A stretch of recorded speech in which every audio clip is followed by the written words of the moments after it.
శాంతి భద్రతలు కాపాడే సామర్థ్యం లేని పశ్చిమ బెంగాల్ ముఖ్యమంత్రి మమతా బెనర్జీ దేశంలోని విధ్వంసం జరుగుతుందని ఏకంగా ప్రధానమంత్రినే బెదిరించడం అనేది హాస్యాస్పదం.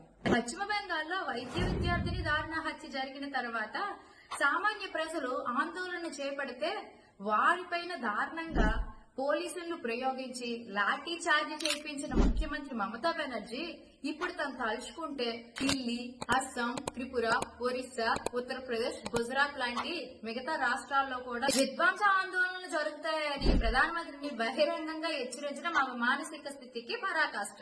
అసెంబ్లీ ఎన్నికల తర్వాత చెలరేగిన హింసను నియంత్రించలేని మమతా బెనర్జీ ప్రత్యర్థి పార్టీల నాయకులను, కార్యకర్తలను తృణమూల్ కాంగ్రెస్ గోండాలు బహిరంగంగా చంపుతుంటే చర్యలు తీసుకోలేని మమతా బెనర్జీ వైద్య విద్యార్థిని దారుణంగా హత్య చేసిన వారిని శిక్షించలేని ముఖ్యమంత్రి మమతా బెనర్జీ న్యాయం కోసం ప్రజలు చేస్తున్న ఆందోళనల పట్ల మాత్రం తీవ్రంగా స్పందించడం ఆమె అవివేకం. అధికారం నిలుపుకోవడం కోసం, జరిగిన ఘటనను దారి మళ్లించడం కోసం దేశంలో విధ్వంసం జరుగుతుందని హెచ్చరించడం ఆమె అపరిపక్వతకు మాత్రం నిదర్శనం.